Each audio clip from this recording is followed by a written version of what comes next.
Boa Pronto, noite a pode começar. todos. Boa noite a todos, né?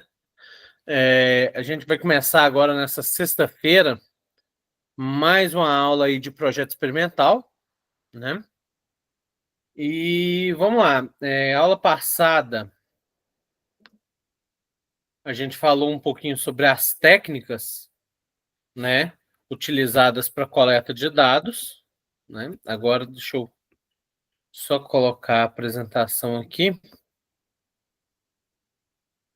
Ainda faltam algumas pessoas para chegar, o pessoal está chegando aí devagarzinho, né?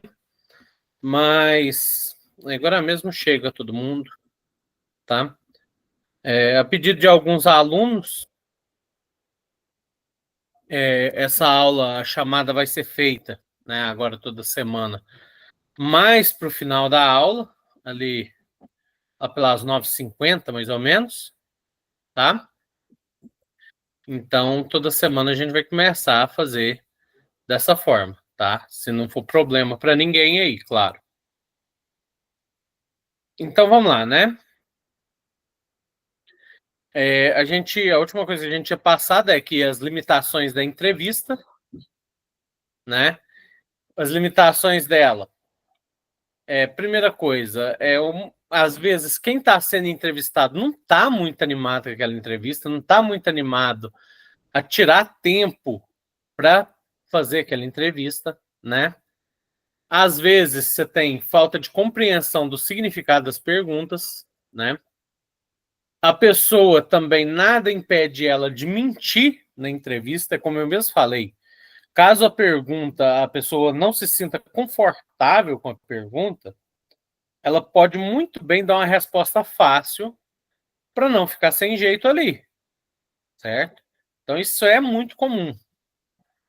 Outra coisa às vezes o entrevistado não é muito capaz para responder essa entrevista, não tem muita opinião ou muita informação sobre o assunto.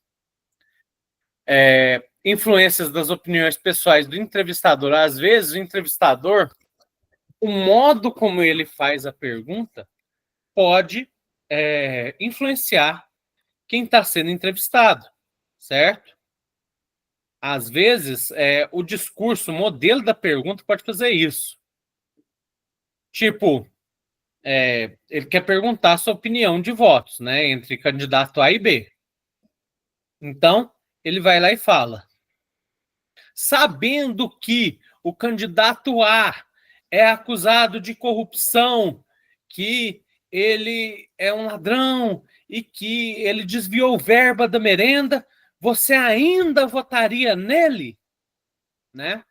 Então, olha só para você ver.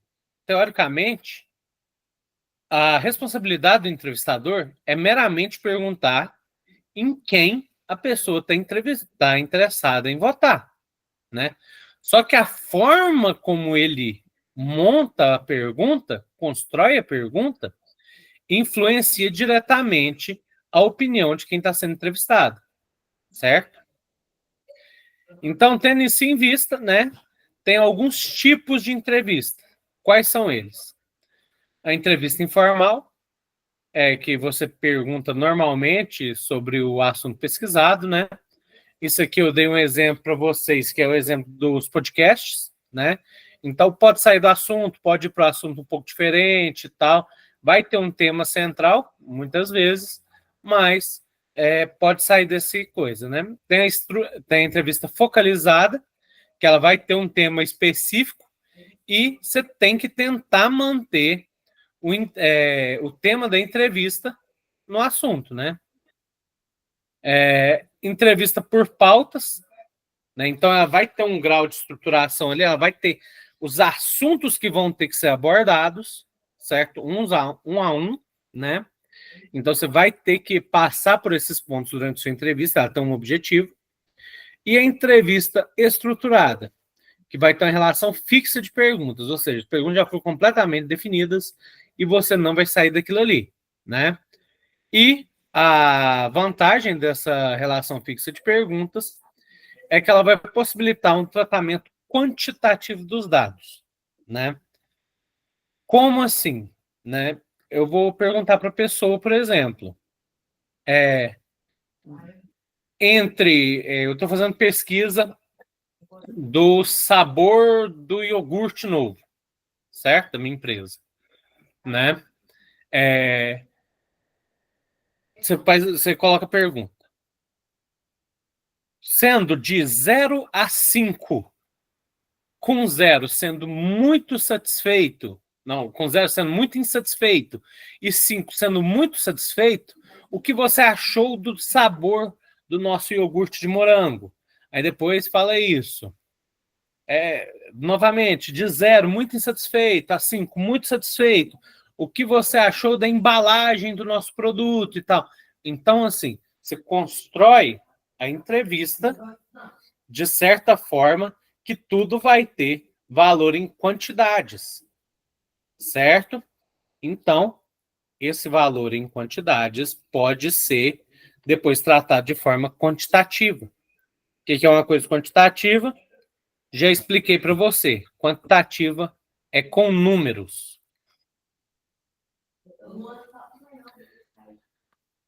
Só um instantinho, gente, rapidinho. Tá? Rapidinho.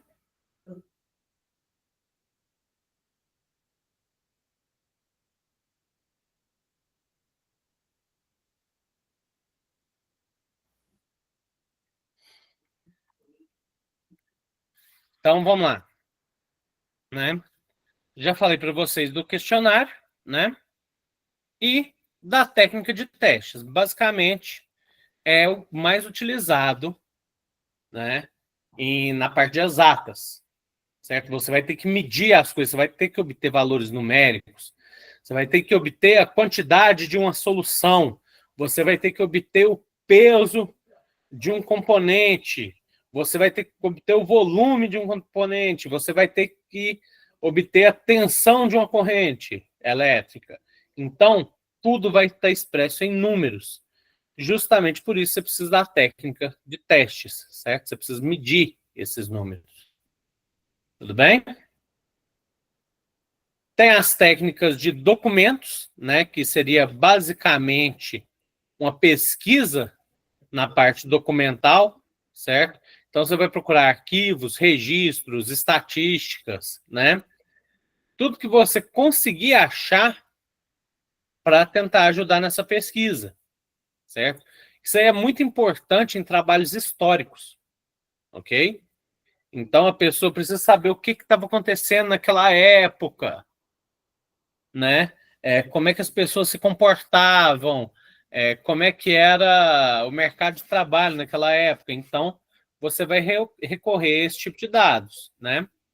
Tem registros estatísticos que também podem ser consultados, né? Aqui no Brasil, a gente tem o nosso Instituto Brasileiro de Geografia e Estatística, né? Que é o famoso IBGE, certo? E tem outros institutos também, não só aqui no Brasil, como em outros países, né? Tem institutos de pesquisa, órgãos públicos, né? Mas isso não é tudo que você pode consultar, certo? Do ponto de vista histórico, muitas vezes cartas utilizadas, diários, memórias, tudo isso pode ser utilizado para saber como funcionava as coisas naquele tempo, certo? Muitos costumes, muitas coisas que foram se perdendo durante o tempo, nem sempre são retratados em documentos oficiais por não parecerem relevantes, certo? Então, a pessoa... eu vi uma matéria esses dias que estava falando sobre a divisão do sono antigamente que existia em primeiro e segundo sono.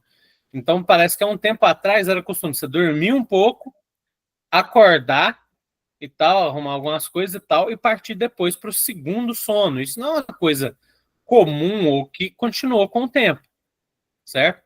Como é que isso foi descoberto? Através de análise de cartas, diários, né? Então, nem sempre os documentos oficiais são tudo que existe sobre o assunto, né? Hoje em dia, né? Hoje em dia, a pesquisa no nosso país, certo? Ela é feita unicamente nas faculdades federais. Raramente tem alguns ramos da indústria, algumas empresas específicas que se dignam a fazer pesquisa científica, mas isso não é a regra, isso aí é a exceção no caso, né?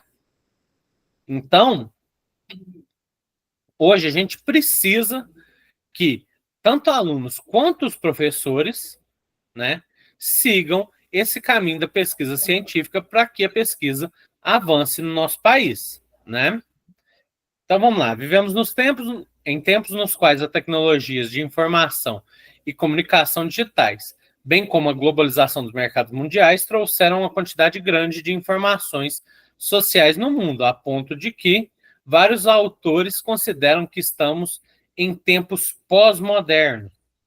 Ou seja, antigamente você tinha muita dificuldade para achar artigos científicos, certo? Antes do tempo da informática, né? Se publicou um artigo na Espanha sobre um tema que você quer pesquisar, provavelmente você não queria nem ficar sabendo sobre esse assunto, né? Tinham, claro, reuniões científicas e tal, mas ainda se tinha uma barreira muito grande, né, nos tempos antigos. Com a internet, isso mudou bastante. Por quê? Porque aí já é possível hoje, né, logo após a publicação, você ter acesso de qualquer lugar do mundo a esse artigo. Ainda tem muitas barreiras linguísticas, né? Mesmo que a maioria dos artigos hoje em dia ela seja publicada em inglês, ou seja, uma linguagem teoricamente universal, né? É a linguagem que está mais disponível para as pessoas, mas ainda se tem uma barreira linguística aí. Mas, com a adjunto da internet, né, o Google Tradutor, hoje em dia, está cada vez melhor, está cada vez mais eficiente, né? Então, eu imagino que logo até essa barreira linguística ela vai ser superada, né? Então, vamos lá. Bauman considera que os tempos atuais são líquidos, ou seja, não há mais a solidez nas relações entre as pessoas, a solidão. A escola é uma pequena porção da sociedade que está inserida nela. Dessa forma, os problemas da sociedade acabam se refletindo nos ambientes estudantis. Professores e estudantes podem juntos encontrar a solução para muitos problemas que ocorrem em ambientes escolares. Do que ele está falando aí exatamente, né? O que acontece é que muitas vezes o contato entre alunos e professores, ou até entre alunos e alunos, ou professores e professores, ele é muito dificultado. Por ter muito acesso à informação, à internet e tal, não se tem muito contato pessoal hoje em dia. E esse contato pessoal, ele pode ser muito produtivo para a ciência, certo? Você pode avançar muito com isso. O professor ele pode te direcionar mais fácil no caminho que você precisa para seguir sua pesquisa, né? Ou mesmo professores de áreas diferentes podem pesquisar juntos e chegar a uma conclusão melhor, avançar mais essa pesquisa. Só que hoje, como o Bauman mesmo disse, a solidão. Ou seja, você tenta fazer as coisas mais sozinho, certo? Você tenta fazer as coisas com o uso da internet, mas você não tenta fazer as coisas em grupo, né? Por isso mesmo veio a questão da pesquisação, né? A metodologia de pesquisação, né? Essa pesquisa ela é voltada para a resolução de problemas nas organizações, com participação entre as pessoas envolvidas e a tomada de consciência de todos em relação ao que está fazendo e por que se está fazendo alguma coisa, né? Basicamente, ela começou nas grandes empresas, certo? E a intenção dela é justamente a resolução de problemas, né? E, normalmente, na pesquisa científica, você está tentando resolver um problema, está tentando descobrir um problema, né? Então, basicamente, como é que funcionam os passos dela?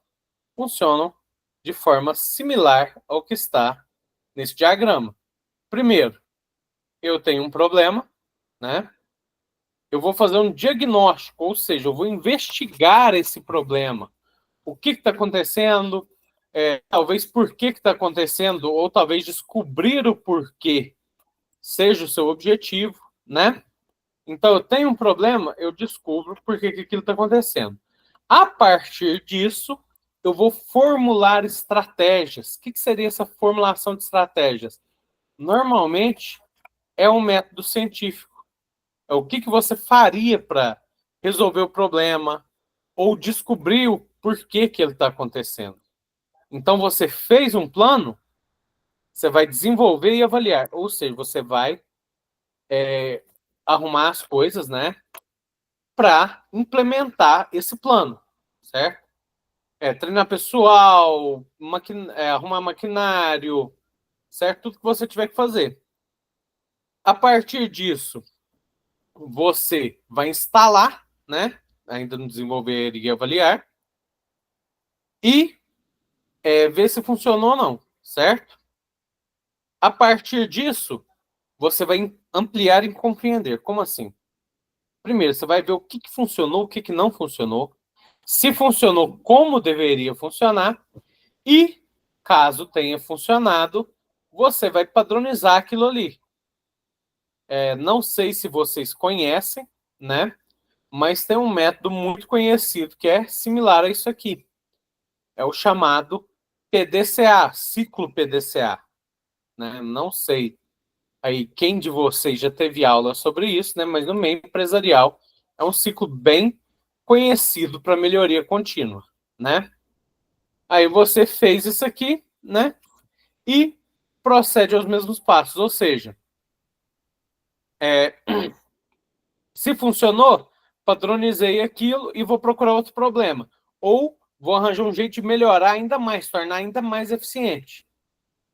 Ou se não funcionou e o meu problema ainda está lá, o que eu vou fazer? Eu vou ver o que deu errado, né?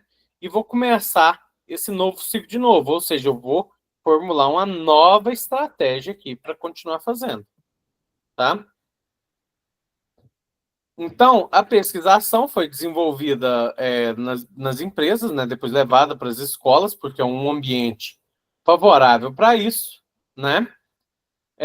Cada problema educacional, seja ele nos processos de ensino e aprendizagem ou de infraestrutura, ou nas relações entre os atores das escolas, nem sempre consegue ser resolvido de modo individual, certo? Uma pessoa sozinha normalmente não consegue resolver muita coisa. Justamente por isso, a pesquisação é tão interessante nos tempos de hoje. Porque é um tempo de muita solidão, é um tempo onde as pessoas não interagem entre si, certo? Acho que isso agora vai mudar um pouquinho com aquela proibição de celulares em escolas. Pelo menos eu espero que mude, certo? Mas é uma coisa que realmente é um problema, né? Um exemplo de problemas que a gente tem dentro de escolas, né, é o trabalho com deficientes, seja ele audiovisuais, mentais, deficientes físicos, né?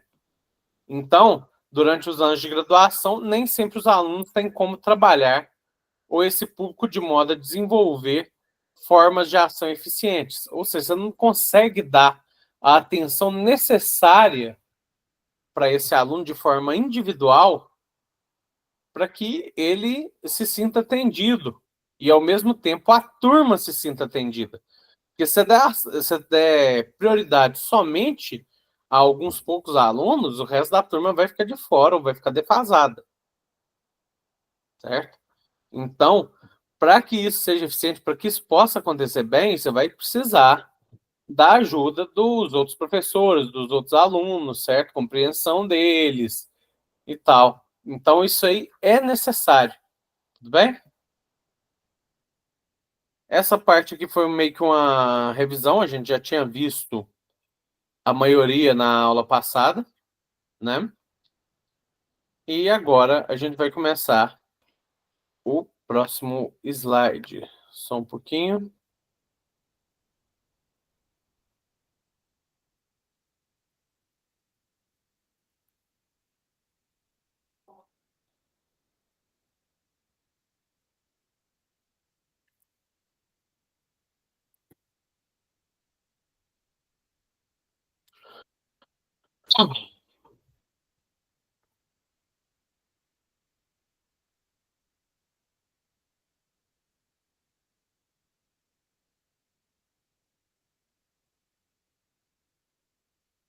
Todo mundo vendo bem?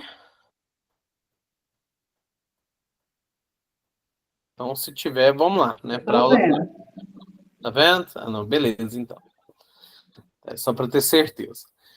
Então, vamos lá, vamos falar sobre um dos tipos de pesquisa, né? Um dos tipos de pesquisa mais comuns é o chamado estudo de caso, né? Então, o que é esse estudo de caso? Basicamente, estudo de caso é uma descrição e análise a mais detalhada possível de algum caso que apresente alguma particularidade que o torne especial. Sobre o título, estudo de caso, EC, né, se incluem muitos estudos que formam a gama de variedades, né? Então, um exemplo desses estudos de caso, né, é desses três pesquisadores aí, Pereira, Godoy e Tercariol, né, que realizam um estudo a partir da pesquisa e reflexão realizadas em uma clínica de fonoaudiologia, né? Verifica-se que o estudo de caso é uma estratégia interessante de realizar uma pesquisa científica e os autores consideram três tipos de estudo de caso. O primeiro a partir de análise estatística, o segundo por meio de arquivo clínico na pesquisa e o terceiro para construção de teoria clínica. Então, o que acontece? Esse estudo de caso, ele era muito utilizado principalmente na medicina, certo? A medicina ela ainda é, né, um campo onde estudo de caso ele é muito importante. E o que acontece? O que seria basicamente esse estudo de caso? Esse estudo de caso, né, você vai descrever alguma coisa que aconteceu e fazer uma análise sobre ela. Só que é o seguinte, você não pode pegar qualquer coisa para fazer um estudo de caso, certo? Essa coisa tem que apresentar alguma particularidade que o torne especial. Estão vendo aqui? Particularidade que o torne especial. Certo? Então, o que acontece na medicina? Muitas vezes, né, você tinha ali, por exemplo, uma doença nova, que você não sabia o que estava acontecendo, certo? Então, como é que você analisaria aquilo ali por qualquer outro modelo de pesquisa? Se não se tem nada parecido sobre o assunto. Então, ela tem que ser exatamente um estudo de caso. Ou mesmo não. Mesmo um quadro clínico de uma pessoa com câncer que se recuperou muito rapidamente, mais do que se esperava, né? Então, assim, mesmo que tenham outros casos de câncer, essa pessoa ter se recuperado de forma tão fácil, tão simples, de um câncer, vamos supor, de um câncer agressivo, não é uma coisa que acontece todo dia, né? Então, é viável fazer um estudo de caso, ou seja, fazer uma descrição e uma análise do que aconteceu ali, o que levou, né, a se chegar à conclusão que é uma coisa anômala, ok? Né? Então, eles estão considerando três tipos de estudo de caso, né? A parte estatística, né? Arquivo clínico na pesquisa e a construção de teoria clínica. Isso aqui são só algumas subdivisões, elas não são tão importantes e mais voltadas para o ramo das biológicas, né? Mas isso aqui pode ser utilizado em quase qualquer ramo. Estudo de caso é uma coisa que ela é normal na ciência, né? Normal entre aspas, né? Mas assim, ela é bem comum. Ela pode ter começado ali na parte da medicina, mas hoje ela se estende para quase todas as áreas, né? Os estudos de caso podem variar no formato, na forma de aplicação conforme a área do saber, e há uma tendência a ampliar a gama e validade desses estudos. Inicialmente, os estudos de caso estavam mais restritos à área da saúde, como eu falei, ciências sociais e educação. E atualmente tendem a migrar para todas as áreas do saber e fazendo emprego de várias técnicas de apoio. Normalmente, um caso, para ser considerado como tal, deve ser um fenômeno que possui alguma característica especial ou diferencial que o tira do lugar comum. É como eu falei para vocês. Não pode ser uma coisa que acontece sempre, tá? Então, aqui eu coloquei um exemplo disso aí, né? O que acontece? Em uma investigação na área de educação, é o caso de um aluno que, sendo de uma escola rural, afastado dos grandes centros e com poucos recursos, obtém notas excelentes, por exemplo, em exames nacionais, como é o caso do Enem, superando alunos de outras regiões mais favorecidas. Então, o que acontece? Né?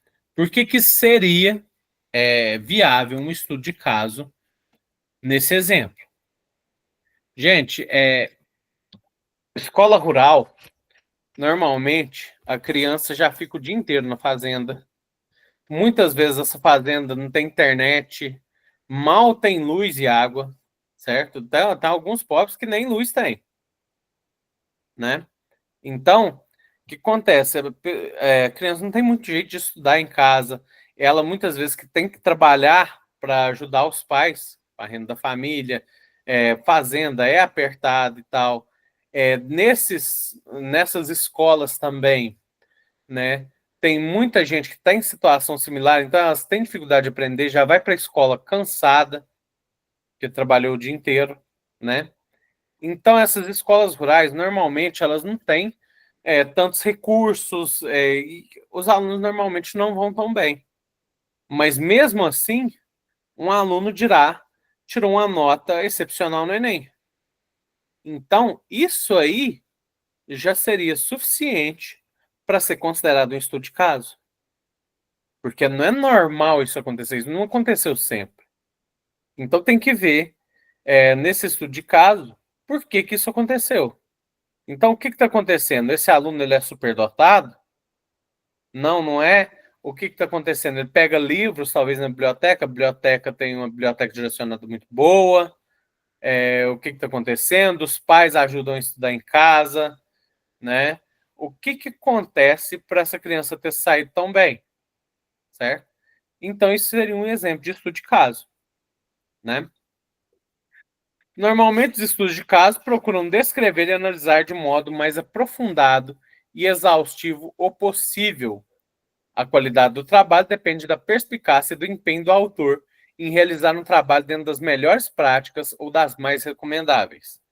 Como é um caso único, eu tenho que tentar levantar tudo que pode estar relacionado àquele caso e estar influenciando ele, certo? Eu tenho que tentar todas as possibilidades, eu tenho que tentar checar tudo. Por quê? Porque não tem como eu analisar esse caso de novo, ok? Por ser uma coisa incomum, eu tenho que ver isso aí da melhor forma possível. Você tem que dar uma de Sherlock Holmes ali, entendeu? Então você tem que estudar todas as possibilidades. Então, basicamente, o estudo de caso, ele vai ser isso, tá? Agora vamos lá, um pouquinho sobre os métodos, né? Qualitativo, quantitativo ou o chamado quali-quant, né? Então vamos lá, qual que é a diferença deles? Eu já falei para vocês, né? Qual que é a diferença de qualitativo para quantitativo. Quantitativo vem de quantidade, né? Um, dois, três números, basicamente. E o qualitativo, basicamente, são características, né? Então vamos lá. No ambiente universitário, nas faculdades, nas escolas técnicas, é importante a realização de pesquisas como forma de se buscar respostas para problemas ou se conhecer e entender fenômenos que ocorrem nas diversas áreas do saber. Para Severino, quando se ingressa na educação superior, torna-se necessária a organização e realização de pesquisas e extensão, né? Nem sempre é fácil realizar essas pesquisas e um dos motivos dessa dificuldade é a falta de conhecimento sobre as metodologias e técnicas. Quando se tem o saber necessário para realizar os trabalhos, pode-se alcançar a autonomia. Deixa eu só rapidinho, gente. 5 segundos.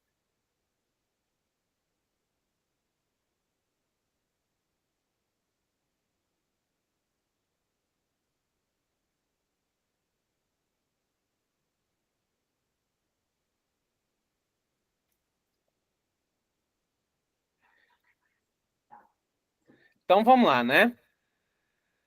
Então, a metodologia, ela vai ser necessária para a realização desses trabalhos, certo? Você sempre tem que ter em mente a metodologia e as técnicas que você vai utilizar para alcançar o resultado que você quer, né?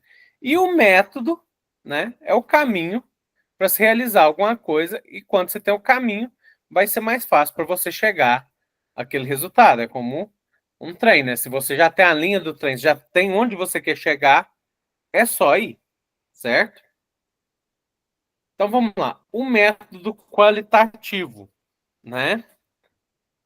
Os métodos qualitativos são aqueles nos quais é importante a interpretação por parte do pesquisador com suas opiniões sobre fenômeno em estudo.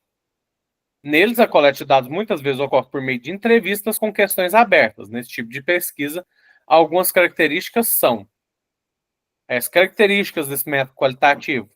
A pesquisa qualitativa, em geral, ocorre no ambiente natural, com coleta direta de dados, e o pesquisador é o principal instrumento, né? Ou seja, você vai a campo perguntar a opinião das pessoas, normalmente, já que isso quase sempre é feito por método de entrevistas, né? Se você não está fazendo o estudo qualitativo, né? Às vezes você não precisa ir lá, porque você está tratando dados, você está fazendo testes, né? Mas métodos qualitativos normalmente são entrevistas, né? Os dados coletados são preferencialmente descritivos, né? Então você vai ver basicamente características ali, certo? Você vai ver intenção de voto, você vai ver como as pessoas se sentem sobre determinado assunto, né? 3. A preocupação do processo é predominante em relação à do produto, né? A forma como você faz a pesquisa é mais importante do que os resultados em si. Os resultados, eles vão depender unicamente do entrevistado, certo? 4. O significado que as pessoas dão às coisas e a sua vida são focos de atenção para o pesquisador, né? Então, muitas vezes, você tem que analisar não só a opinião das pessoas sobre o assunto, mas assim também como o quanto elas valorizam tal coisa, certo? Então, tudo isso tem que ser analisado pelo pesquisador. E 5, a análise de dados e informações tendem a seguir processo indutivo. Alguém aí lembra qual é o método indutivo que sabe explicar para mim?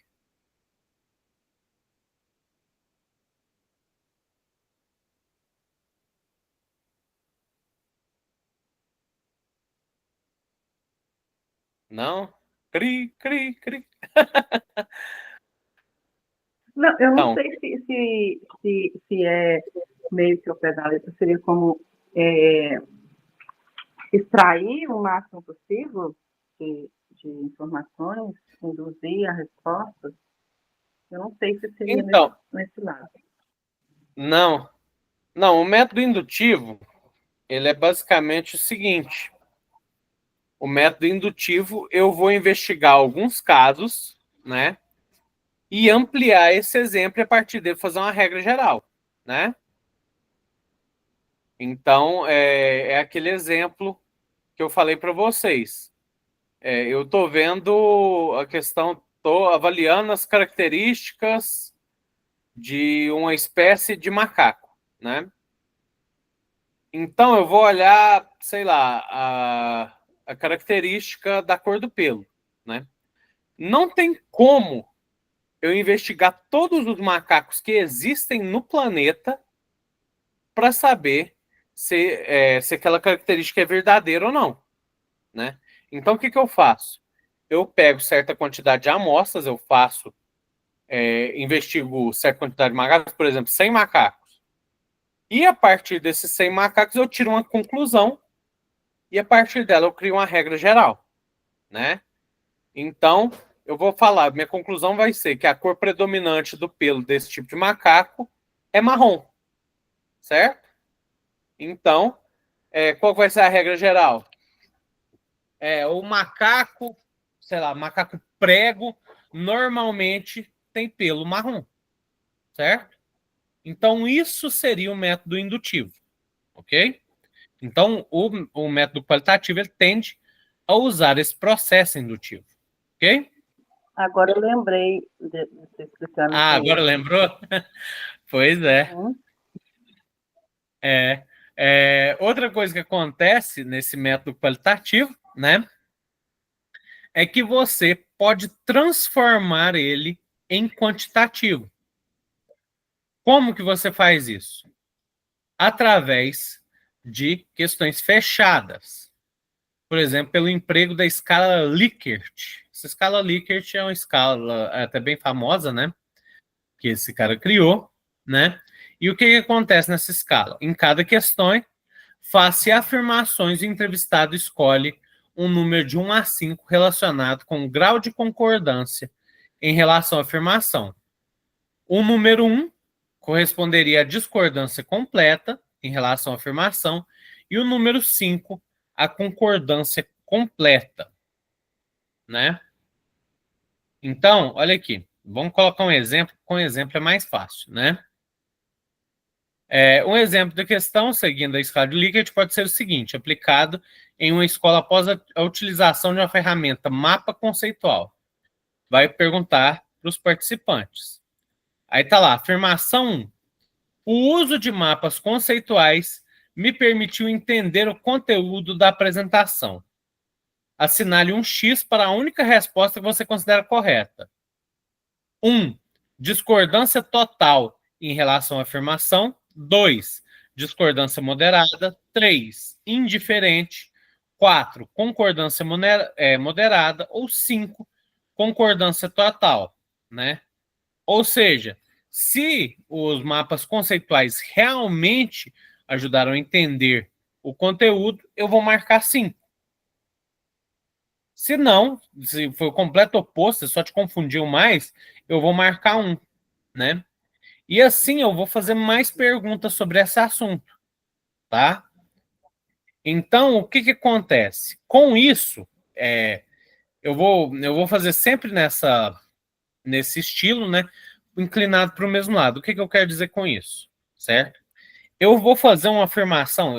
Eu estou vendo essa questão aqui. Essa questão aqui está sendo positiva sobre o método que eu utilizei, que é o mapas conceituais. Correto? Então, eu coloquei uma afirmação positiva. O resto das afirmações também vai ser positiva. Vai ser tipo, afirmação 2. Eu gostei de utilizar o mapa conceitual. Né? Aí você colocar de 1 a 5. O outro, o método mapa conceitual é um método muito interessante, de 1 a 5. Por quê? Porque esse número, no final, eu posso fazer, por exemplo, a média dele para saber a satisfação geral dos meus alunos. Então, a média, eu fiz essa entrevista e a média total, né, deu 4,3. Então, o que quer dizer? Que a maioria concorda que o mapa conceitual é uma boa ferramenta. Tá? Então, isso aqui é a transformação do método qualitativo em dados que você pode tratar de forma quantitativa. Isso que é a escala Likert. Tá? Outras questões seguiram um estilo semelhante, com o emprego das afirmações. Né? O número de questões deve ser estabelecido pelo pesquisador, com vistas ao fenômeno em estudo e a possibilidade de preenchimento pelos entrevistados. Em todos os casos, o bom senso é mandatório. Né? Você não vai fazer poucas perguntas de modo que você não tenha uma noção sobre o que você quer pesquisar, né?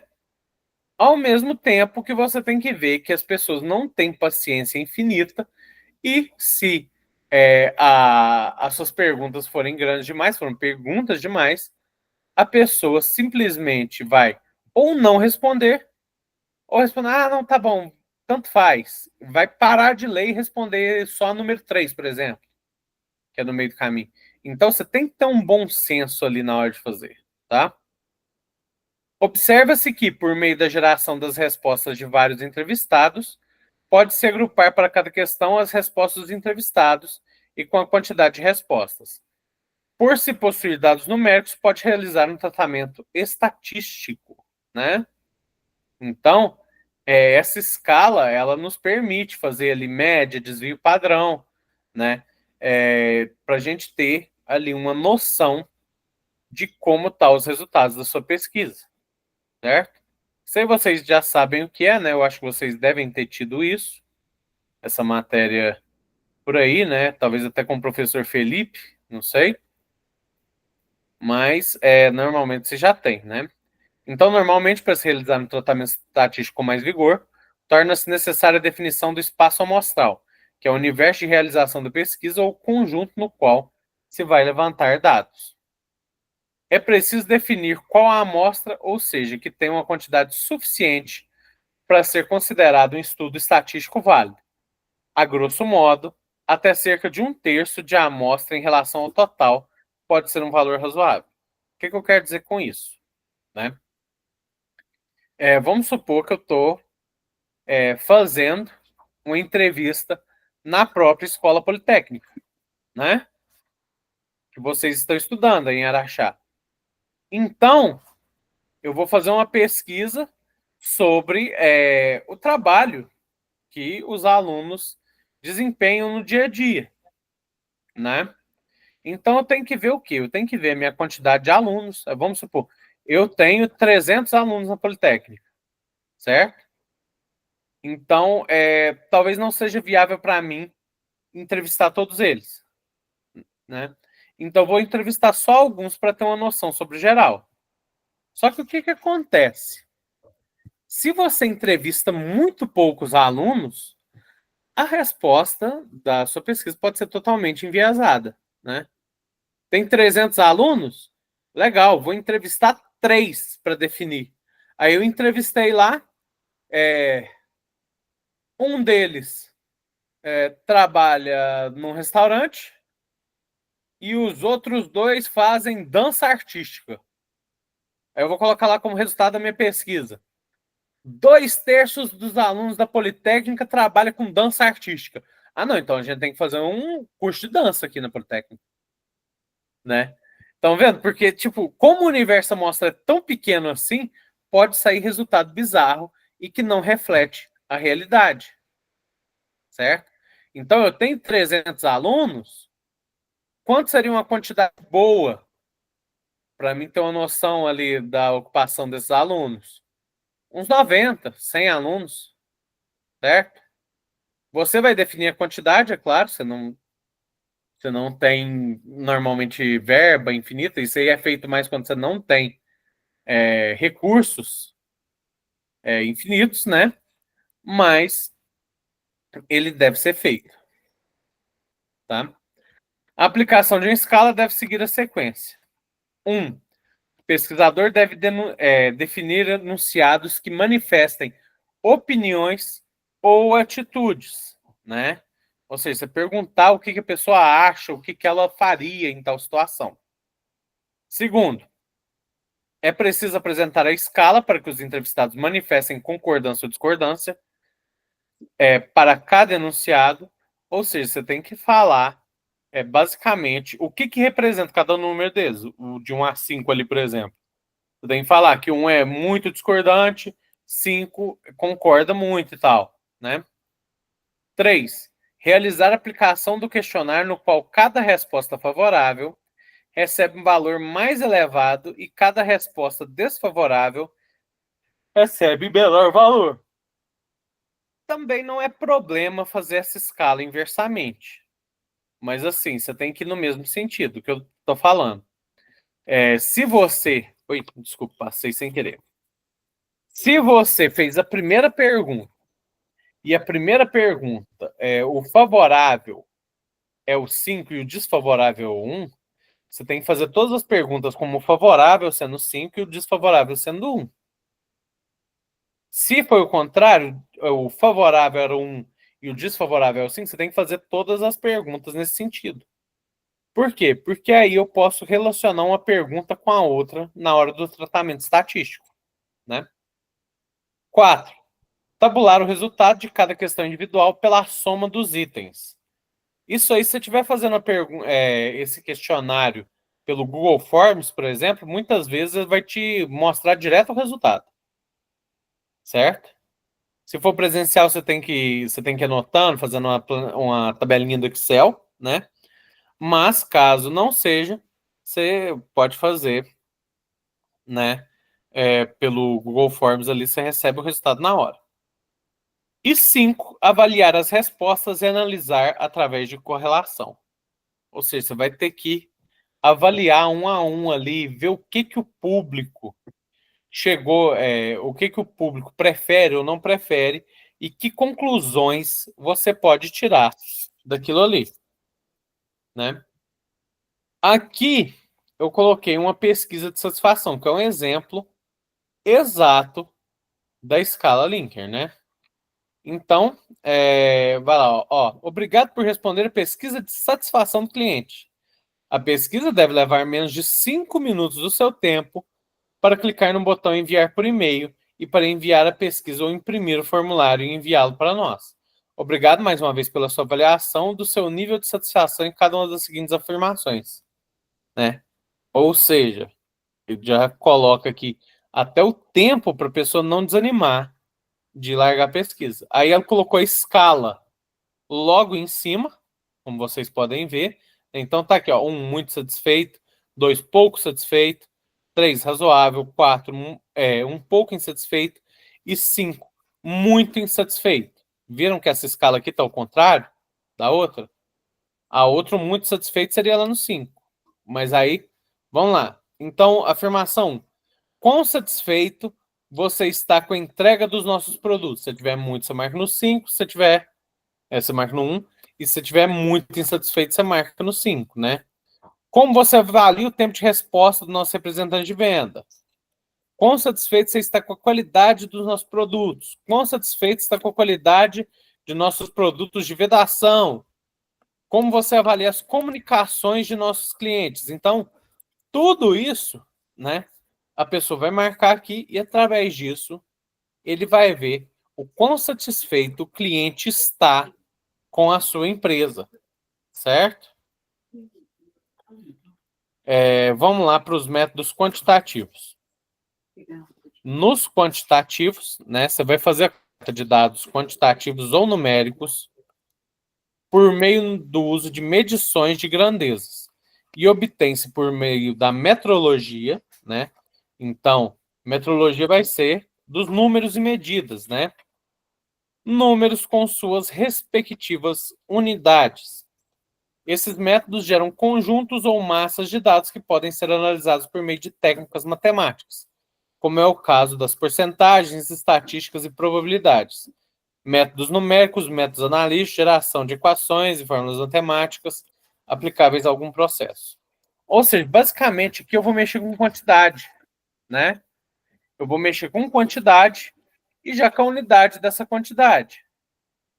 Então, métodos quantitativos eles são mais utilizados nas exatas, certo? Então, eu vou mexer com toneladas de produto, eu vou mexer com litros de água, eu vou mexer com quantidades. Então, fazer métodos analíticos, estatísticos, é muito mais fácil, é muito mais simples, certo? Essa parte, pelo menos, é mais simples, né? O enfoque matemático muitas vezes torna-se importante por possibilitar a previsão dos acontecimentos. Esse enfoque pode ser utilizado em qualquer área do saber humano. Por exemplo, na administração de empresas, pode ser necessários números para a tomada de decisão gerencial.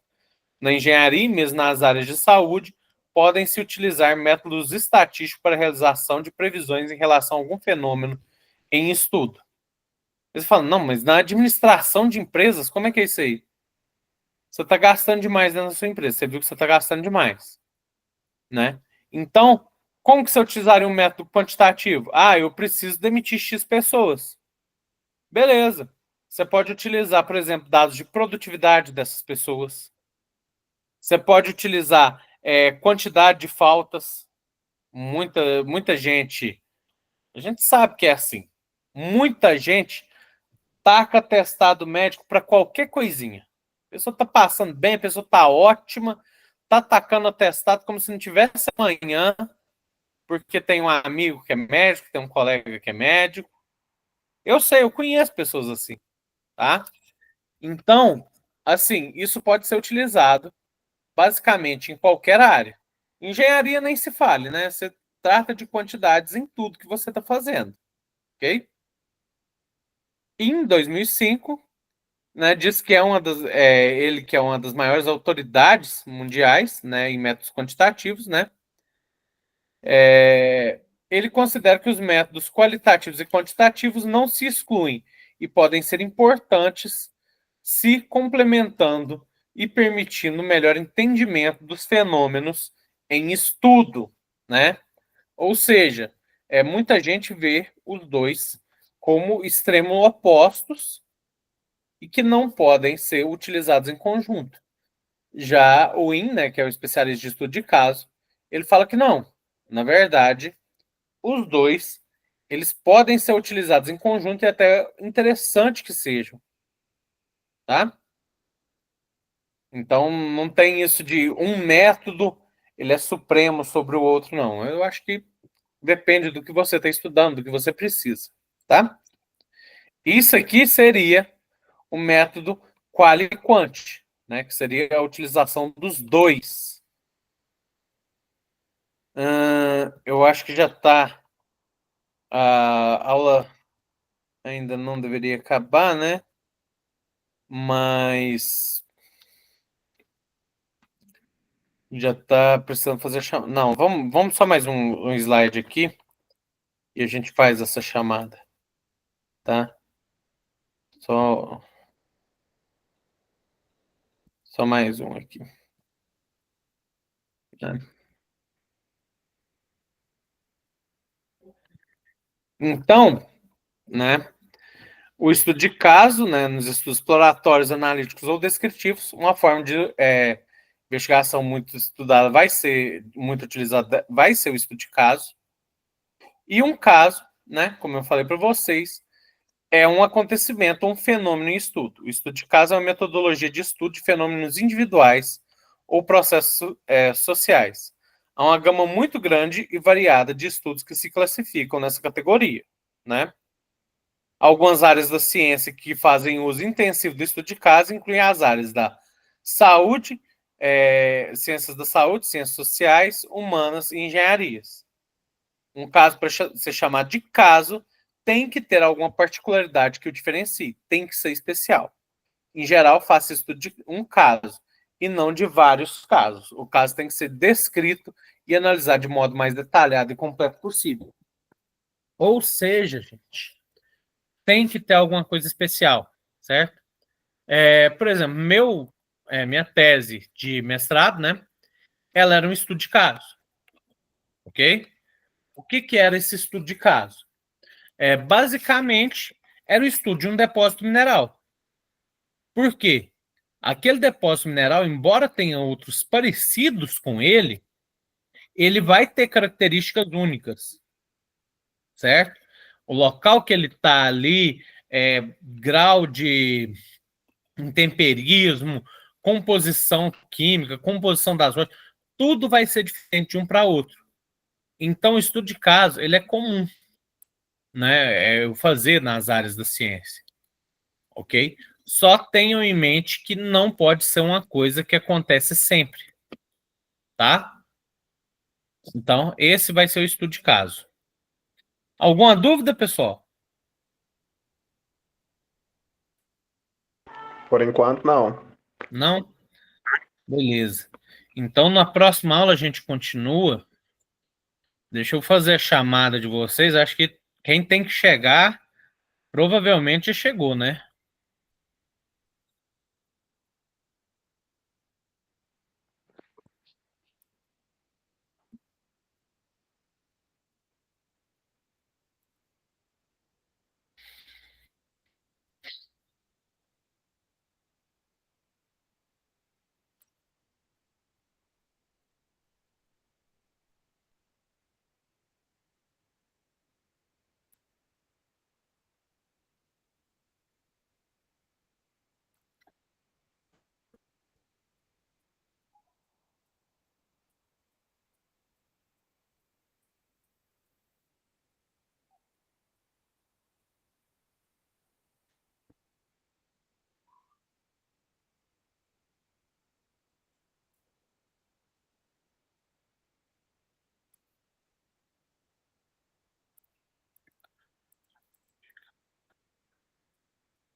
Então vamos lá, começando com mineração.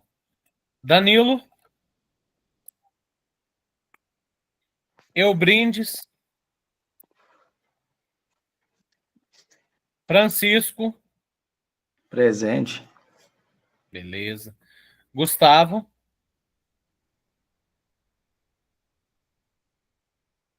Kevin,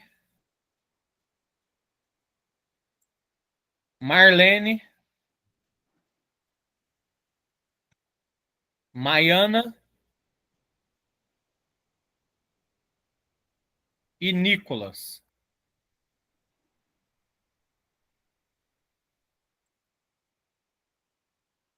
Tudo bem.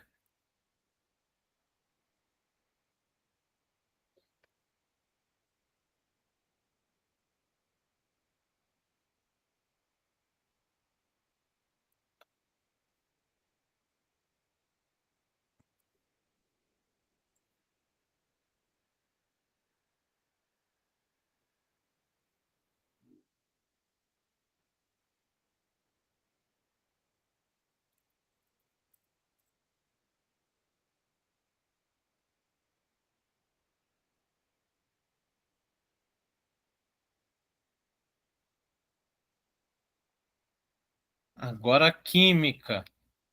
Alessandra, Presente. Dúlia, Presente. Júlia, lembra do H, Júlia? nossa, desculpe. É porque com D, né? Aí eu... Mas DH, tem né? do H, eu falo o H É, junto. Olha que Júlia. bonito. Júlia. Desculpa, Júlia. Tá? Vou tentar lembrar na próxima aula. Tá bom. George,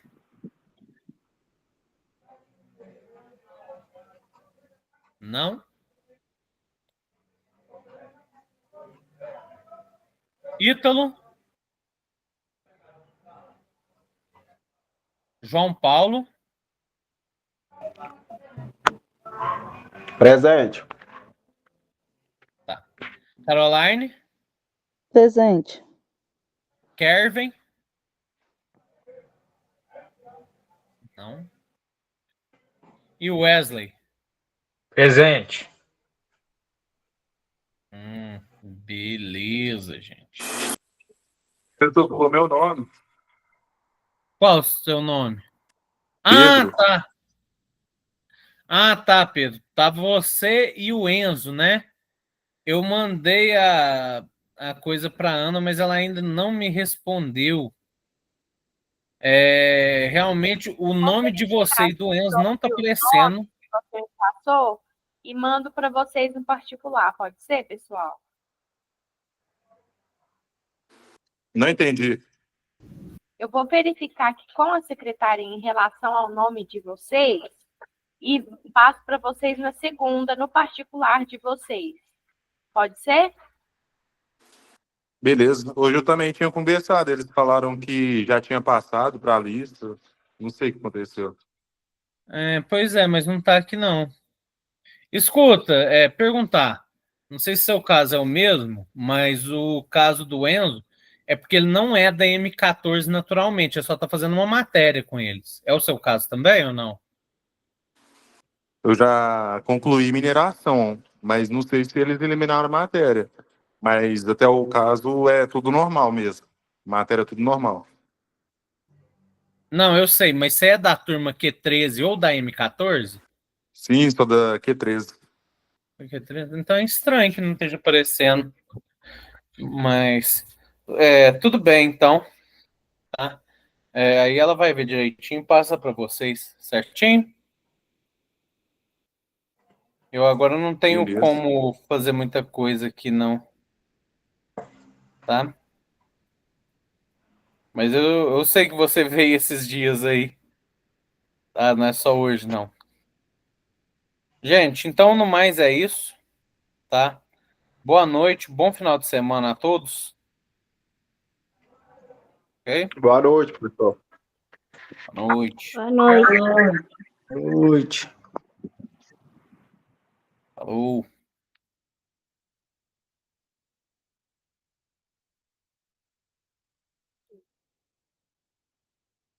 Certinho, vou desligar aqui.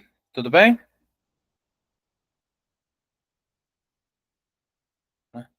Pelo jeito, sim.